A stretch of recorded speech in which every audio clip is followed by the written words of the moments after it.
All right, good evening, everyone. I hope everyone has had a great day today. And I'm just going to say this straight up. It was hot, okay? Like, we actually shattered, not just broke, shattered to millions of pieces a previous daily heat record that was set at both Camp Mabry as well as the airport. So let's go ahead and let's talk about how crazy hot we got. And not only that, we actually got this close, like missed it by the hair of our chinny chin chin, the all-time December heat record that was set on Christmas Day 1955.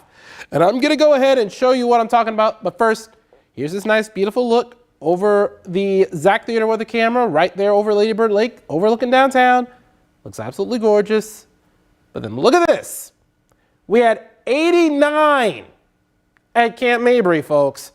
That is among the hottest December temperatures on record.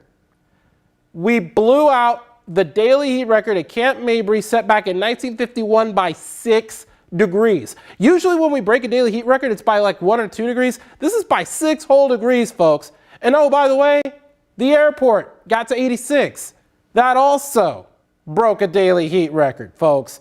And that record also was 83. So it was quite toasty all around, but we have cooled down now. This is a live look just after 7 o'clock. The airport's at 64. Camp Mabry is at 70. And as we look across the immediate KV viewing area, we do have upper 60s and lower 70s area wide. Still got some of the warmest spots along the I-35 corridor and maybe even the closer you get to I-10 as well. But we also have places like Mason as well as Cameron checking in with some of those lower 70s as well.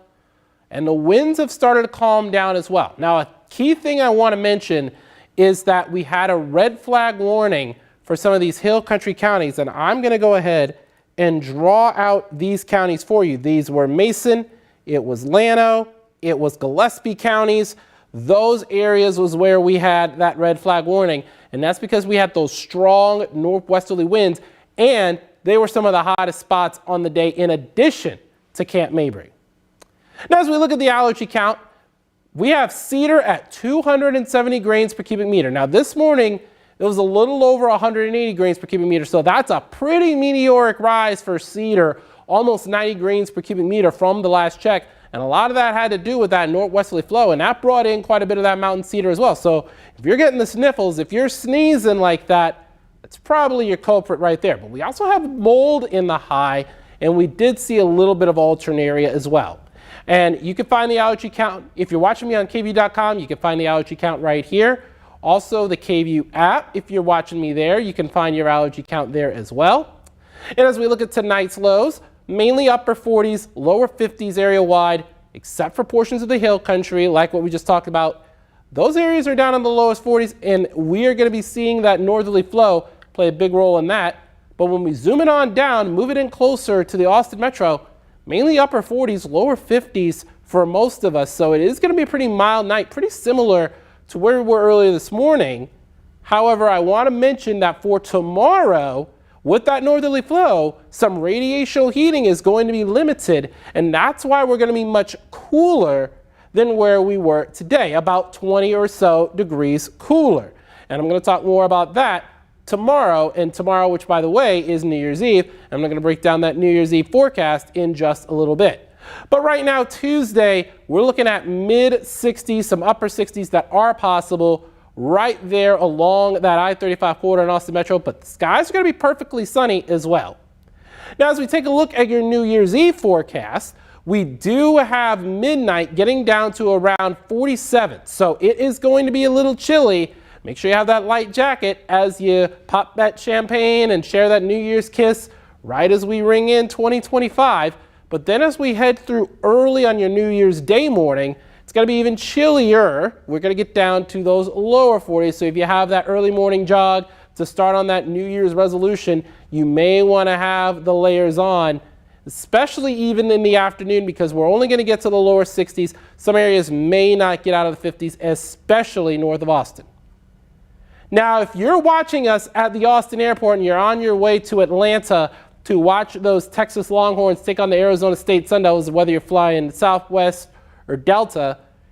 We are going to be in the lower 50s at kickoff at noon Central Time. That would be 1 o'clock Eastern Time in the 404. And temperatures are going to be in the lower 50s for that. So I would imagine the roof at Mercedes-Benz Stadium will be closed. Just make sure you have the light jacket handy as you are doing your tailgating, maybe at the Home Depot backyard, or maybe in some other tailgate lots like Lot 17 or lots around Mercedes-Benz Stadium.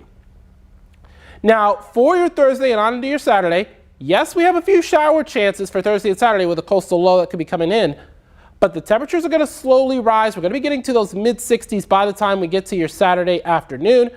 But take a look at this. This is past the 7-day. This is 8 to 14-day temperature outlook. And I'm going to take this full because I want to show you this huge area, that eastern third of the country. This is giving polar vortex vibes. And yes, Austin isn't part of it. But one thing I do want to mention is that there are some things associated with this cool down that I've been seeing with some model data. However, it's really just one model that's showing all of it. And people are posting it all over the place for likes, retweets, views, what have you. But I'm not going to do that. I'm not going to even mention what that is because I'm not trying to do this for likes or retweets or views. I'm doing this for y'all. I'm doing this to inform y'all of what's coming, and I'm not just doing this for the fun of it. I thought I'd put that out there. But anyways, here in Central Texas, there is an increasing likelihood of below average temperatures past the 7-day, but we're going to continue to watch that very, very closely for you. And we're going to continue to keep tracking this, especially once we get past New Year's Day and on into this coming weekend, because these temperatures, how much of a cool down we'll see, is going to come more into focus because it's going to be within the 7-day, which, by the way, we do get to the lower 70s by the time we get to Sunday with another front that's going to be making its way on through. And those are the 20% shower chances for your Thursday and Saturday as a result of that coastal low, that weak coastal disturbance going to be sliding on through portions of the Texas coastline. And that could be what gives us some good chances of rain. So, a couple key notes. Much chillier tomorrow because we do have that front that has passed through. We're going to be in the upper 40s by the time we hit midnight on New Year's Eve as we ring in 2025 before getting down to the lower 40s as we start our New Year's Day. New Year's Day and Thursday are going to be the cooler days of the next 7 before we gradually warm up to those lower 70s, but we are tracking again that light chance of rain for your Thursday and Saturday with that coastal low in place. So, what I'm going to do here is we're going to reset and we're going to go through this a couple more times so that y'all can understand and know what's coming. And by the way, let's show you where that cold front is right now. We're looking at right there, passing through San Angelo, a little bit of a wobble to it as it passes through portions of Arkansas, but we've got a bit of a surface trough out ahead of the front. And once that front moves through, that's when we're going to get the really big cool down. Now,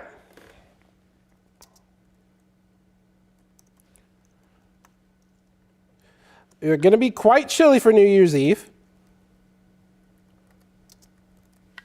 And in fact, it is going to be quite chilly as we finish 2024 and enter 2025. And there you see that temperature right at midnight heading into 2025. We're going to be getting only to those upper 40s here locally. And then we're going to get down eventually to those mid and maybe even lower 40s as you finish up your New Year's Eve celebrations and get ready to nap and start your 2025 on the right foot. So, by and large, it has been quite a warm one here locally, and I'm going to run through everything one more time to kind of show you guys what we had for today, because today was insanely hot. I mean, y'all, the Camp Mabry blew the daily heat record from this date out of the water. It was previously 83, so back in 1951, we got to 89 at Camp Mabry. I mean, Camp Mabry outdid itself today, but the airport got to 86 too, which also broke a daily heat record, which also was 83. So the records, previous daily heat records, didn't really stand much of a chance today. And I thought for a moment that Camp Mabry would have the latest 90-degree day on record and a tie for the hottest December temperature on record. It would have tied with Christmas Day 1955 for that metric. Now, as we look at our temperatures right now, we're now down to 70 at Camp Mabry and 64 at the airport. And the Austin Metro pretty much upper 60s, lower 70s, and that's pretty much repeated throughout the entirety of the KVUE viewing area. Wind speeds are a little bit simmered down from earlier this afternoon. Earlier this afternoon, we had gusts of around 20 to 25 miles an hour over sections of the Hill Country where we had that red flag warning. That would be Mason, Llano, and Gillespie counties had that, but now it has been allowed to expire, and the fire threat has lowered for New Year's Eve. But areas where there are burn bans, as well as within city limits of Austin, you cannot shoot off any firecrackers whatsoever. So keynote for tomorrow there. Allergy count has Cedar at high as well as Mold. Cedar much higher than where it was earlier today. Earlier today it was around 189 grains per cubic meter. Right now we're looking at 270. So it's even higher than where we were earlier today. Now lows tonight could be getting down to those upper 40s, lower 50s. It's going to be clear. It is going to be a bit on the breezy side as well. Maybe even for tomorrow as well. And the winds coming out of the north are going to limit some of that radiational heating, which is why behind that front we're going to be mainly getting down to those upper 60s for most of us for highs. And we're not really going to try and get a run of 70, let alone 80, let alone 90. So a vast improvement from where we would be for today if you're a fan of cooler temperatures like my homie Ashley Goodo. But by and large, should be more seasonable for this time of year.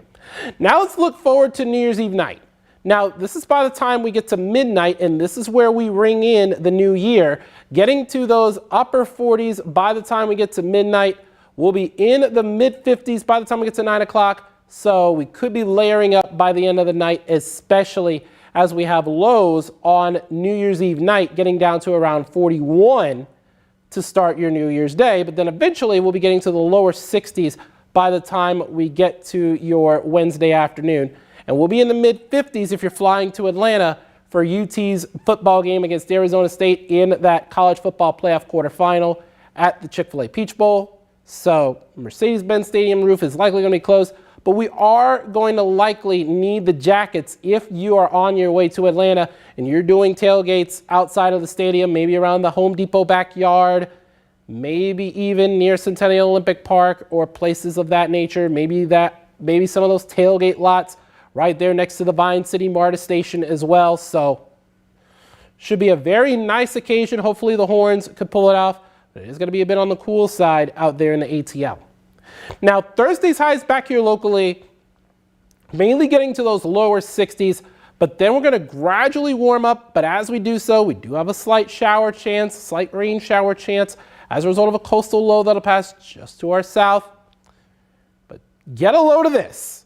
This is the 8 to 14 day temperature outlook, and it shows that whole eastern third most likely going to be below average. So a big chill is going to be incoming for most of the central and eastern thirds of the country, including us here locally. Now, to what degree is still being put up in the air, as well as whether or not we would get any sort of things that I'm not going to mention quite yet because we don't really want to lock anything in or sensationalize anything. So we're going to really focus, and y'all should definitely keep it here to the KVUE Weather Impact Team. We're going to like this, and we are going to be right all over this as we head throughout the course of the rest of this week and on into the weekend. Now, 7-day forecast looks like this. Mid 60s, of course, for New Year's Eve, getting down to the upper 40s by the time we get to midnight, and by the time we ring in 2025, we're going to be getting down to the lower 40s for your Wednesday morning lows before getting to the lower 60s only for Wednesday and Thursday afternoon. Now, Thursday afternoon could have a little bit more cloud cover, maybe even a few light showers here and there with that coastal low moving through. Same story for your Saturday. We are going to warm up a little bit for your Sunday because we're going to get a little bit of compressional heating out ahead of that frontal boundary, and with that compression right ahead of that front, that's where you can start to warm up a few degrees before that front moves through, and then eventually we get down to those lower 60s. So, by and large, this is going to be a very interesting forecast, especially as we get ready for next week. Now, next week, we'll pretty much know a good idea by the time we get to Friday.